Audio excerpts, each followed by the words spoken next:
The sky turned red over the Pacific just before the satellites fell. Planes lost control. Power grids went dark. In under 6 minutes, half the world dropped offline. Deep inside a military lab in Nevada, alarms screamed. Dr. Ellen Ward stared. At the massive screen in front of her, lines of unknown code poured in, fast and rhythmic, coming from inside Earth's crust. "This isn't from space," she whispered. "It's coming from under Antarctica." The room went quiet. Soldiers shifted. Scientists froze. Then, a second message appeared, flashing in bright red. "Test subject 7B, non-compliant. Initiating Phase 2. General Cross stepped forward." "What the hell does that mean?" Ellen didn't answer. Her hands shook as she decoded the signal. It wasn't random. It was meant to be heard. The symbols matched something she saw once on a satellite image of a black monolith buried in the ice dot. Her voice dropped. "We were never alone. This was never our planet." Outside, the ground trembled. Something had awakened. And it was watching. A crack tore through the ice in Antarctica 5 miles wide, glowing with blue light. From a military jet above, Marcus Vell stared down at it, jaw tight. "What did we wake up?" He muttered. The black monolith rose from the ice, smooth as glass, humming like it was breathing.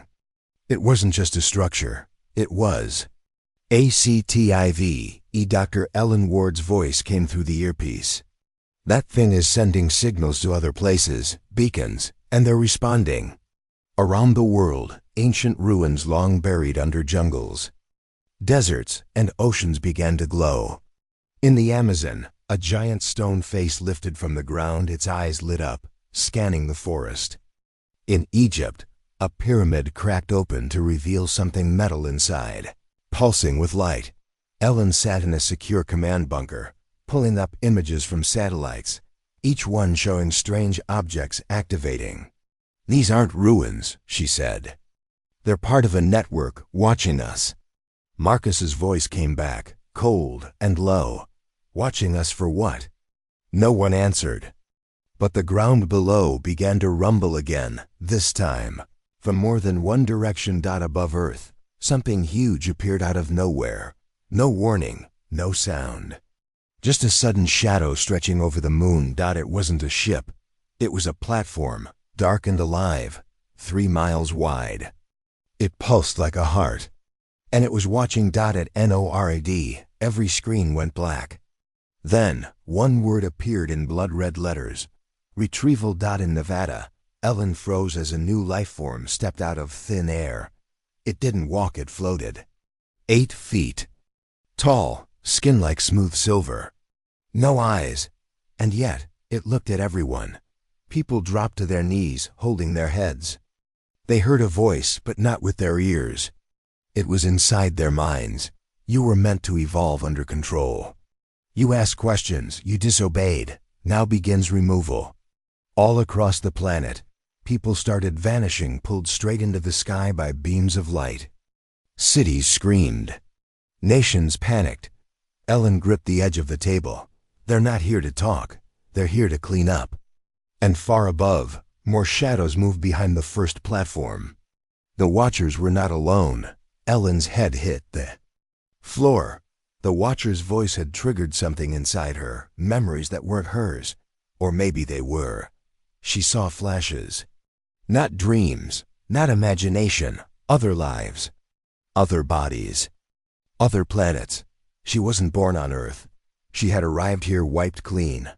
Like everyone else. Marcus dragged her to cover as a watcher floated overhead. "You're burning up," he said, pressing her hand to her chest. Her skin glowed faint. "Blue, same as the monolith, I remember." "Another world," she whispered. "I wasn't human there."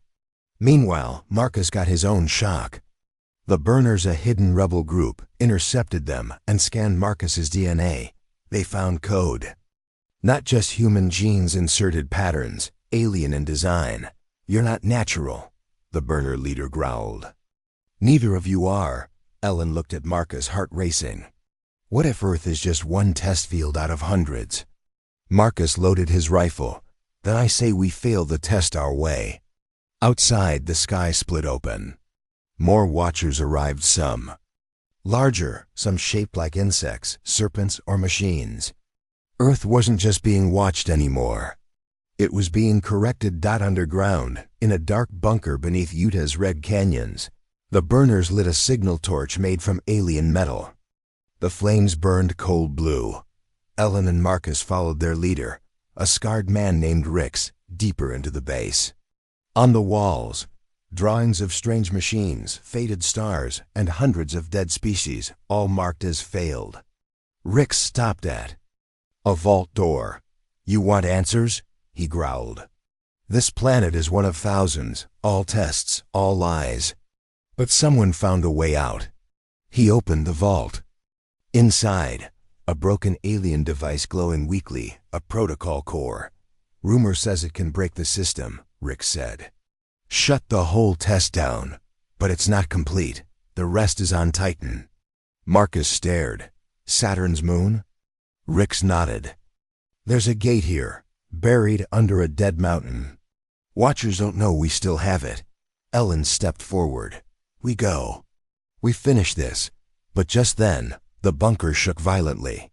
One of the watchers had found them. Its voice echoed. In their minds, protocol breakers detected. Prepare for deletion. The race to Titan had begun. The jump gate roared to life. Old tech fused with stolen alien parts. Marcus, Elen, and two burners stepped through. They landed hard on Titan, Saturn's frozen moon.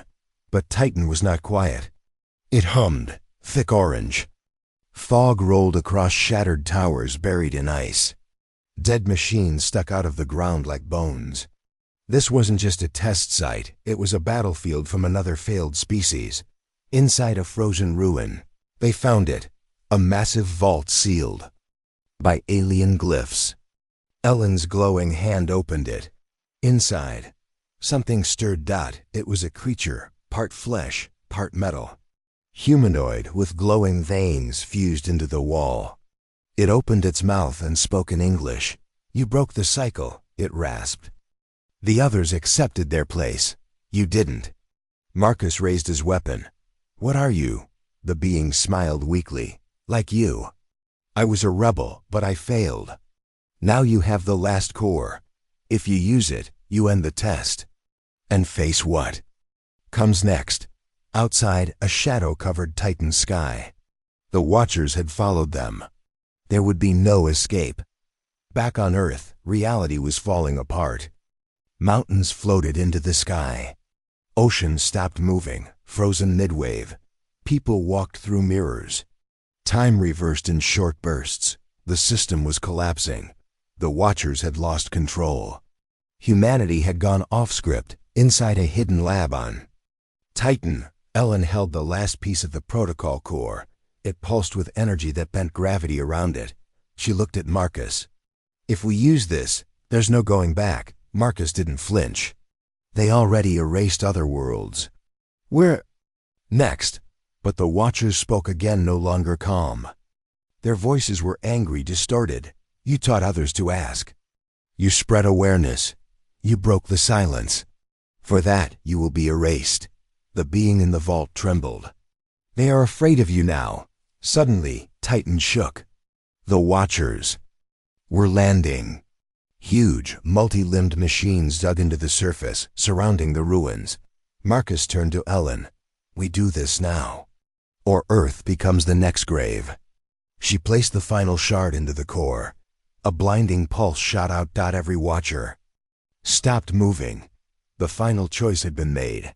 The core floated above the floor, spinning fast, glowing hotter than fire. Symbols rose into the air, circling Elen and Marcus in perfect silence. "This isn't a weapon," Elen said, voice shaking. "It's a key, not to destroy the system, but to unlock it. To show every human the truth." The vault being's voice echoed. "You can give your people full awareness, or take it all away. Memory, freedom, choice." Marcus clenched his fists. "If we give them awareness, they'll see the lies. The cages, the test, but they'll also see the war, Elen said. The Watchers, the failed species, the cost. Two options pulsed before them. Know everything or forget, and Obi-Wan Marcus stepped forward. He pressed know everything. In that instant, Earth lit up. People collapsed as visions flooded their minds. Millions saw the Watchers, the test fields, the extinction records. They saw what humans were meant to be and what they could become. The Watchers screamed high and mechanical. They couldn't follow anymore. The Earth had slipped from their control, and humanity was finally awake. Earth's signal vanished from the Watchers' sensors, like a ghost planet. No trace in the vast network of tests and monitoring. But inside, everything changed. People woke with new powers. Some could see through walls, others move things with their minds.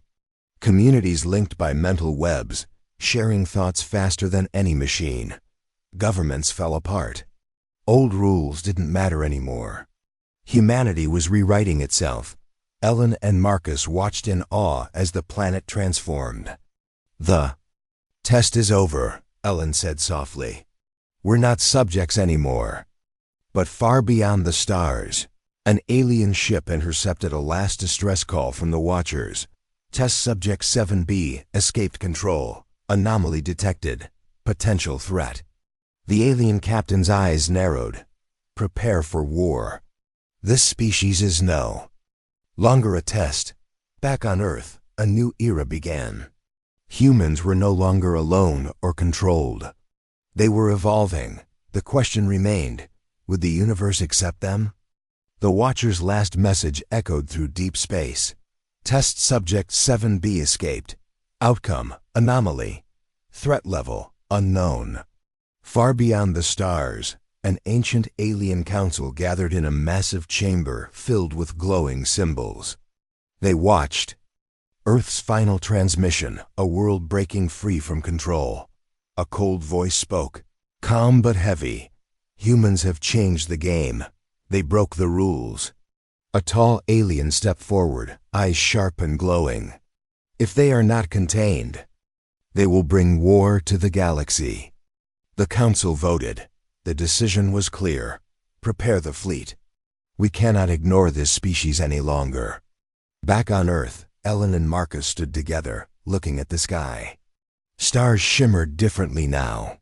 The silence was gone. Something new had begun. The test was over. But the real battle for humanity's future was just beginning.